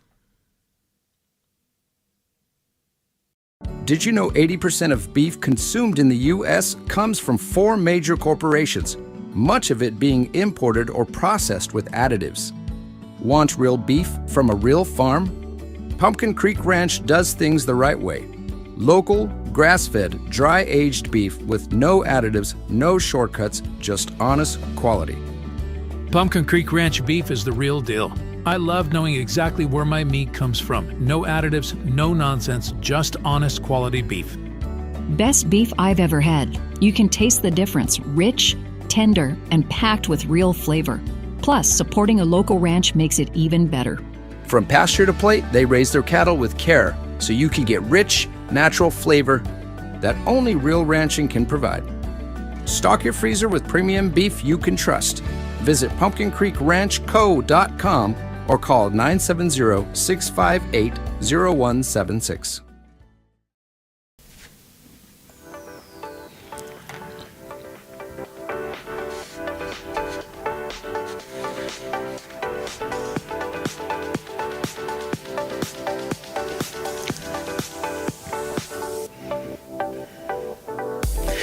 Welcome back. This is Naturally Inspired Radio. And I'm so excited because Gabe Doe, the founder of Good Brew, is joining us. Always a great conversation when Gabe comes on. Let's just bring him straight out because I know you him, you love him. I talk to you every day and everybody tells me, I'm on the Good Brew. I'm on the Good Brew. And so I literally got off the phone with somebody today right before I started the show. And she was telling me she's down there in Florida. She's like, oh, I forgot to tell you. I'm on the Good Brew too, and I love it. I love the Good Brew. Like, I feel like you're growing all over the country, Gabe. Does it feel that way to you? Yeah, we're growing. We're getting there. So wonderful to have all these great stories, and we're growing because we have so many reorders. You know, you can't grow a business like this unless you have people who are really committed and love the product, and we have plenty of those people, and we're getting there. You know, we're growing, and it's wonderful. I hear a lot of these types of stories. I think we got one story I'd like to talk a little bit about tonight when we get a chance to it. It's just because it's kind of a public figure, but his story itself, I think, is kind of interesting in the fact that I think it ties into something we were talking about maybe on the last show as well when it comes to gut health and mood and the enteric nervous system and all of that sort of thing. So how are you doing? Great. We got quite a few of these under our belt now. I mean, it's been. We do. Yeah. We do. This is super grassroots. I hope everybody realizes that. Naturally Inspired and Good Brew, we're coming up the ranks together, which is kind of cool. Like, I always feel like when I hear a win about Good Brew, I know I've told you this before, but I'm so proud. You know, it's just like, oh my gosh, I see Good Brew out here, and I'm talking to people and they're mentioning Good Brew, and I'm just so excited for you guys. Absolutely, yeah. I mean, the 2024 Nationally Inspired Summit that you all put on was really a good launching point for us. We'd been selling a little bit before then, but a lot of things happened from that. We can really point to that moment as being a real turning point for us. So, in these shows and all the connections we've made. And so thank you so much. It's been a pleasure to be a part of what you're doing. So. Yeah. Well, we're so happy that, we found you guys and that we can support small American business. We've been talking a lot about America on my show recently, just to point out that America is great. And, although we have our flaws, we ought to be proud of our culture, and entrepreneurship is a big part of American culture. And so you won't hear anybody more excited about their business and what they're doing to change the marketplace than Gabe Doe. So tell me about this story that you're mentioning. Yeah, so we've been talking a lot about, there's so many aspects of the gut, and that's why we can have these conversations every week or two, because there's so many things to talk about. But the enteric nervous system, which is, separate from the central nervous system. And it's so interesting that we have this nervous system in our gut that is not explainable by just the sheer aspect of the nervous system and its involvement in digestion, which it certainly is. It's a very important role that is played with the nervous system and the enteric nervous system is in digestion. But we know that, we have large brains, and we know that if you have a large brain, that's a huge consumption of energy, and therefore that brain has to provide some sort of benefit, in order to have a large brain, because it's 20% of our resting calorie intake is the brain. So why does our gut have a nervous system that is comparable to the brain? It doesn't have as many neurons as the brain, but it definitely has a comparable number of neurons to the brain. And the surface area of the digestive system is the largest organ in the body, even larger than the skin. So the gut is full of all these neurons, and I call it the second brain. And it has a lot of the same neurotransmitters being produced in the gut that is produced in the brain. In fact, we know that 90% of the serotonin in the body is produced in the gut. But there's also several others of these neurotransmitters and hormones. Another one that's really interesting is called the corticotropin release hormone. And so this is a hormone that's produced in the brain that regulates the release of cortisol, but it's also produced in the gut. And in the gut, it's produced in the same cells as serotonin. And it has a relationship with serotonin. So the story I was going to mention is I thought was really interesting. He's a retired professional boxer. He's 36-0. He was a top 10 heavyweight contender, and he uses Good Brew. And he mentioned several things about Good Brew that he likes. But one of the things that he mentioned was, he felt like it was helping him with his mood. And I was like, well, that's really interesting to hear somebody that was a boxer and an athlete mention something like that. Plus, he's under a lot of stress for other reasons as well. And so, I really thought that was interesting to have this former professional athlete who was a boxer, who we all know that. CTE, all these sorts of things. Mentioning that, and then, making this correlation between a mouse study that was done back in, I think it was 2013 or something like that. So they took these depressed mice and they put them in a swim tank. And the way they test this is the mice that are healthy will continue to swim to look for safety. And the depressed mice will just basically get lethargic and see what fate brings them, right? They'll just stop trying to swim. And they changed the gut microbiome of these mice. And when they did that, these mice started behaving like the normal mice and started swimming again, looking for safety. And then they cut the vagus nerve, which is the nerve that runs from the gut to the brain. And when they did that, those mice went back to behaving as depressed mice. So not only was the gut and the gut microbiome affecting the mood and the mental state of these mice, but it wasn't doing it by actually changing the brain permanently. It was actually happening in the gut. So the enteric nervous system itself was regulating the mental state of these mice.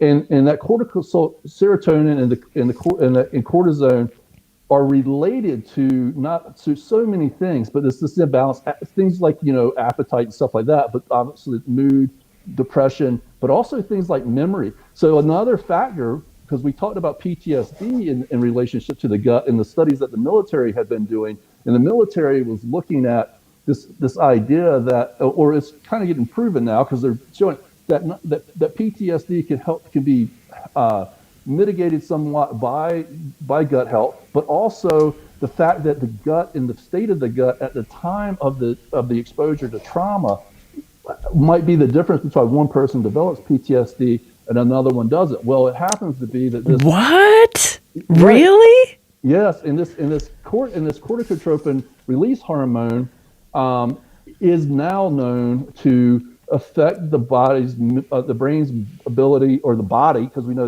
like the nervous system is all through the body. The body's memory of fear memory. So this specific hormone is now being related to how we remember fear and we remember trauma. And so when it's dysregulated, especially when you dysregulate it in relationship to serotonin. So right, when this one goes up, the serotonin actually goes down. So it's a double whammy, right? You're getting the high cortisol and the lower serotonin. And then, this is related to also how we internalize trauma and fear and how we process it. So I thought it was interesting, this former professional boxer. Yes. And then you can put all these other things together, which is quite is puzzle. I'm just trying to think about what you're saying here, because it's almost like the gut microbiome has memory. Yeah, like it has a memory, but also it affects the memory of the nerves in the body. So the chemistry that the gut microbiome is producing, just like it's being produced in the brain, is affecting the way the neurons function and the way that they remember things, how they wire together. Oh my gosh. The complexity of the gut, Gabe. I'm sorry, I'm nerding out here on you, but like that is absolutely fascinating to me because it just kind of proves that there are no accidents in life. You know what I mean? Like everything is related. You cannot just compartmentalize your health. Like that's fascinating to me. Yeah, it's really fascinating. And then when you get into things like just the immune system being 70% in the gut and how much the immune function affects our mood and the mental state as well. Like when you're sick, you just still feel right? So there's that. Like the studies done with autistic children where they show that changing the gut microbiome really lowers anxiety and improves mood and concentration and focus with autistic children, which of course that would be with everybody. It's just that they're a very dramatic subset of the population where you can really see these things, in a dramatic fashion. So yeah, and it correlates because we see escalation in things like depression and anxiety and mental health, and we have this, this tainted food supply, if you will. We have this ultra processed food supply, which is dead food, which really, how does eating ultra processed food impact the gut microbiome? Yeah, the gut microbiome will change to the foods that we're eating, also to our mental state. So it's a reciprocal thing too.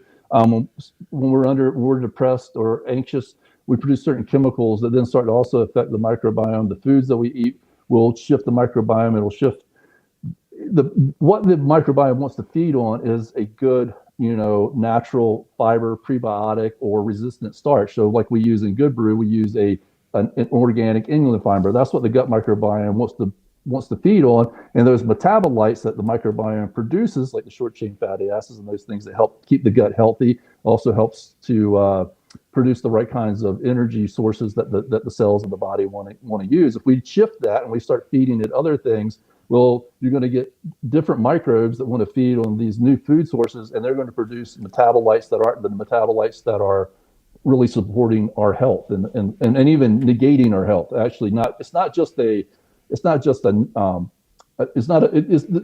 a neutral thing, right? It's either a positive thing or a negative thing. So you get some really nasty metabolites, and then once that happens, those microbes try to produce an environment they want to survive in. So it's very hard now to get the other microbes, the good ones, the good bugs, the good probiotics, back in control of your diet, back into homeostasis is what we call it. So now we're in dysbiosis.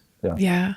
I have a question. We're going to go to break probably in a few minutes here, but I think we can get a short answer in. Research is showing that gut bacteria can shift in as little as 24 to 72 hours based on what we eat and how we live. So what would you suggest? Like, what feedback do you have on that?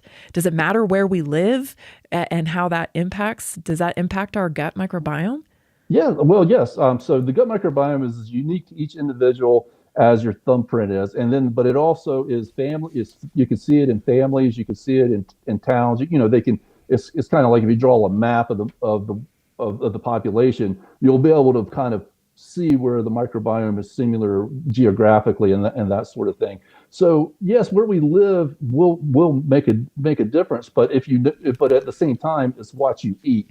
And then you got water source issues and things like that. I mean, that's going to change the micro. All these factors play a role in that. So you really need to listen to your body, and you need to do things like eat well, exercise, try to reduce your stress. But then also you can do things like use our product like Good Brew that will help it's really a fundamental and foundational product that really helps to support the rest of your gut microbiome when you don't use any preservatives or artificial flavors or processing aids. We just use a probiotic, a spore-forming probiotic that survives through the stomach acids, and you can even use it in your coffee. So it makes it really convenient. Yeah, let's talk about that, how you take it when we come back. Also, I want you to explain why somebody on carnivore diet might really benefit from using Good Brew. Stay tuned, everybody. This is Gabe Doe with Good Brew. Visit Good Brew. That's GOODBRU.com. We'll be right back. You're not going to want to miss this. Did you know that 70% of your immune system is in your gut? Good Brew is the perfect addition to your daily routine for optimal gut health. Good Brew provides the perfect balance of prebiotic soluble fiber and probiotics, essential for promoting good gut health. It is so easy to use. Call 307-381-1099. That's 307-381-1099. Use Naturally Inspired and get our special offer. Visit goodbrew.com. That's goodbru.com.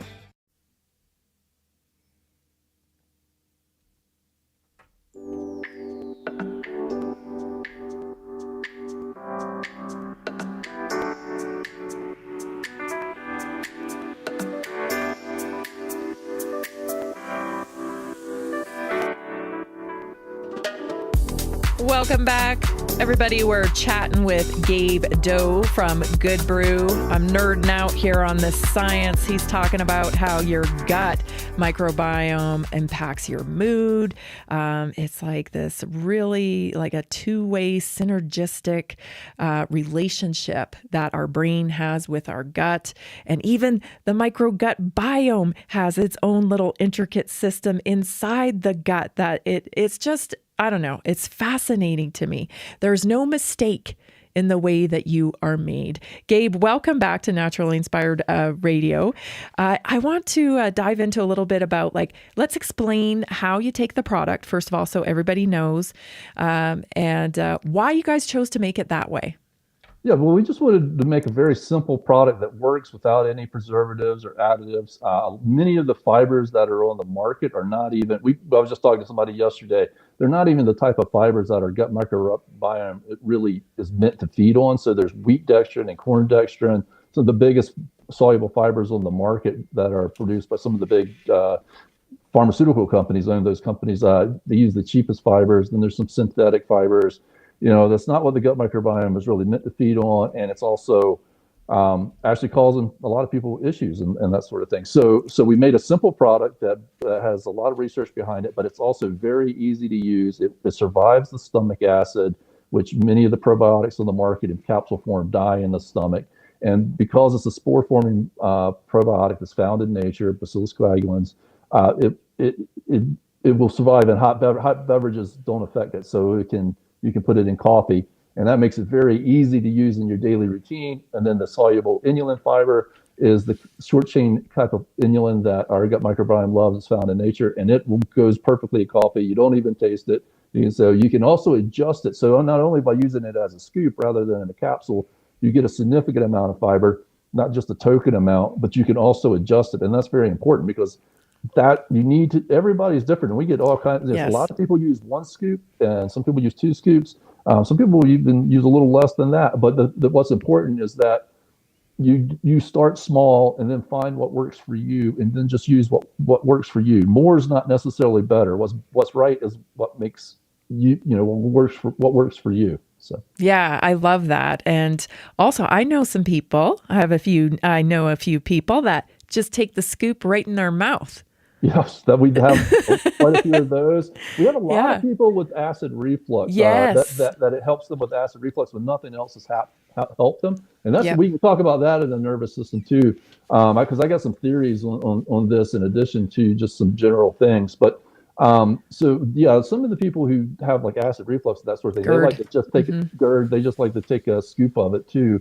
Yeah. And then it help people with chronic constipation that nothing else has helped them with. And people I know on carnivore diets, they had the issue of constipation with carnivore diet, and this has helped incredibly. This has resolved it. Yes, that's one of the things when you're on a high protein diet, you got to be very careful because your body has to have the microbiome has to have that fiber to produce the short chain fatty acids that are essential to all the cellular function in your gut. And if your cells aren't functioning properly in the gut, then they're not doing the job of uptaking nutrients correctly. And another thing about inflammatory disease as one of the things that happens in the gut when the cells stop getting the right nutrient source. So the cells can't really produce those short chain fatty acids if all they're feeding on is protein. So you got to give them some fiber. But one of the things that happens there is that's where you start getting the leaky gut. Yep. And so what happens, even if it's not like chronic leaky gut, what happens is the fats go through the wall of the intestines and gets picked up in the limbic system. And the proteins are supposed to be broken down into amino acids and peptides by the enzymes in the microbiome. And then they go into the blood system and they go through the liver that way. But when you get leaky gut, one of the things that starts to happen is those proteins start to go through the wall of the intestines with the fats. And so now, and your body will create immune responses to protein. Inflammatory response, yeah. Right, yeah. So once that happens, it starts to create a cycle, because the more your body senses these proteins getting into the system, the more inflamed the immune system gets, trying to see those as foreign invaders. And so you need to have a healthy mucosal lining and epithelial lining of the digestive tract, and that comes from the microbes digesting these soluble prebiotics or fibers, and also resistant starches. So if you take like a baked potato or something like that, and you put it in the fridge overnight, you might have heard of this. That causes the starches in the carbohydrates in the potato to kind of set up and denature a little bit, and that's also a good prebiotic if you're on a carnivore diet. But you're trying to limit those starches, so the soluble fiber in Good Brew doesn't have any calories, and it's a very small amount. It's not like eating a potato; it's just like a scoop, That's right. And it gives your digestive system something to feed on to produce those short chain fatty acids that fuel the cells. Yeah. Talk a little bit about more about what type of customer you've been able to help and what it's resolved for people. So we've got customers from every demographic. That's one of the things is we got kids, we've got elderly people, we've got everybody in between. We have people who are looking for just optimizing their health, and they just, want to have a better, healthier gut, healthier, microbiome, and Good Brew seems to help them with that. And then we have a lot of people who have specific digestive health issues, and it seems to help them. And sometimes it helps them quite profoundly. Some of these will be like with constipation or GERD. We've also with IBS, but IBS is a funny one because IBS actually covers IBS is not like one specific problem. It's kind of a group of symptoms. And so some people might have like SIBO or small intestinal bacterial overgrowth. You got to start really small with that, and really got to feel your way through it, because when you start, trying to change all of those, all of the dysbiosis, you kind of have a bit of a battle that kind of takes place in the gut. So we've had a lot. I mean, even your mouth, oral health benefits. Oral health.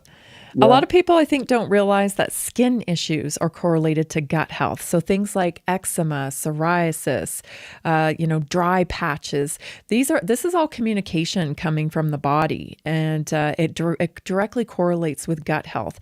I want to mention that because even dandruff, getting dry scalp and itchy spots on your scalp, this all leads back to your gut. So there's some things that people may not correlate, like, oh, I have a totally fine gut because, I'm regular or whatever. Like, it seems like that's the marker. Like, if I'm a regular, I must have a healthy gut. But it's a little more expansive than that, isn't it? Absolutely, yeah. All of the nutrient absorption, the protein absorption, vitamin absorption, the short chain fatty acids that circulate through the blood system, all of these things are starting in the gut, and they're just, well, if you just think about it, I mean, we are what we eat. That old saying. But it goes more than that. How do you get the nutrients out of what you eat? I mean, so you need your gut microbiome plays a major role in our ability to absorb these nutrients, but also producing nutrients. The gut microbiome actually produces as metabolites some very essential nutrients for the body that if we don't have a healthy gut microbiome, we don't get these. B vitamins is a big aspect of that. And so we have had a lot of people. Calcium and magnesium absorption is related to both the microbiome and also to fiber for a couple of different reasons. There's a couple of different ways that works, and there's some of those things are supposed to most readily be absorbed in the body in the lower intestine, and the lower intestine is where the job really gets turned over to the microbiome. the lower intestine really doesn't do much by itself, like it does, like the small intestine and the stomach have a lot of enzymes and acids and these sorts of things. But when things get to the lower intestine, that's the home of the of the microbiome. And so if you don't have a healthy microbiome, many of these metabolites don't get broken down and absorbed from the foods that we're eating. And we have had quite a few people mention that it's helped them with their skin and that sort of thing. And I was also going to say something about the nervous system and GERD. So this is really interesting. So they know there's lots of studies where if you start shifting the gut microbiome to a healthy gut microbiome, you start to you can start to drive out H. pylori and those sorts of things. It's really bad bugs that are at the heart of a lot of these problems.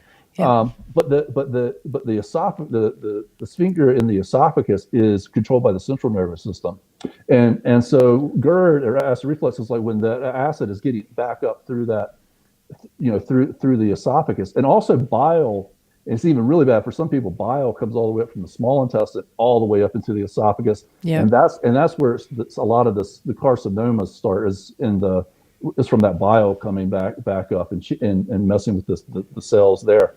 But I got an interesting theory on this. Is in addition to what the microbiomes are doing, maybe to just heal the inside of the stomach and the stomach lining, I'm also now thinking that when you read this, these microbes like H. pylori and these other ones, they're not just there like getting harbingers of a defected stomach and finding a place. I think they're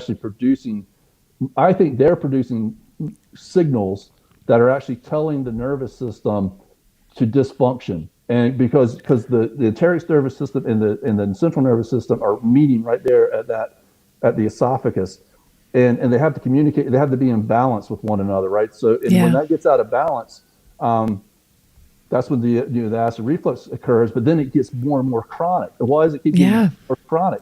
Well, I think that the microbes actually, the bad bugs they actually have a mechanism or a system for actually disrupting the nervous system. This is my theory. I love this. My mind is going crazy here because I'm thinking like, I wonder if we have any studies that can correlate people who experience things like anxiety and have GERD.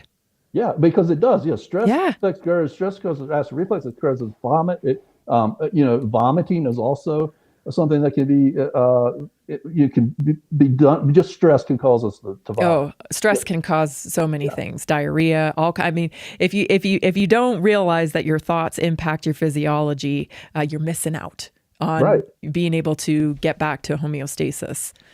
Yes. And if you think about it, with the gut microbiome, also it works both ways. Producing the right in the right balance, producing the right levels of neurotransmitters and that sort of thing. So we have less of that stress and less of that anxiety. So it's not chronic. It's if you're going to have diarrhea or throw up from stress, it should be when there's real stress and there's and we don't even call it imaginary. But when it's because of a dysbiosis, it's a signal, a wrong signal being switched. Yeah, exactly. But I would think, well, if our good bugs do that, then the bad bugs don't. They're not just neutral in this game. They're actually producing metabolites and toxins that are giving signals to the nervous system to disrupt it. To keep the environment the way that it is. I just want to make sure everybody knows where to get Good Brew. So you can go to goodbrew.com and you can use a promo code Tammy and get a little extra discount. Thank you so much for offering that to our audience. Absolutely. Yes. Use Tammy, get a 10% discount at checkout, and Good Brew, godbru.com. And you have a Christmas special where you can grab, tell us about that. Yep. Right now we have a special. You get buy a large and get a free small. So the travel size, the 15 servings. A lot of people it's good to give away. At Christmas, you can give that away too as a gift. Put it in a stocking or something along those lines. But also people like it because you can travel with it. Yeah, you don't have the bigger canister. You have the smaller one that you can just, zip in your carry-on. Lord knows you can't barely take anything on the carry-ons anymore, Gabe. That's right. You gotta keep them as small as possible. Yep. I am a big advocate for giving the gift of health at Christmas time. Many people I talk to, they're like, I really want to buy this. I really know I need this, but I can't really afford it. Listen. if you know somebody's struggling with their health, why not give them the gift of health like Good Brew for Christmas? It just makes sense, right? Absolutely. Gabe, thanks so much for being on today, everybody. This is Gabe Doe with goodbrew.com. Use promo code Tammy. Thank you so much. And thanks for listening today. We'll see you tomorrow. Thank you, Tammy.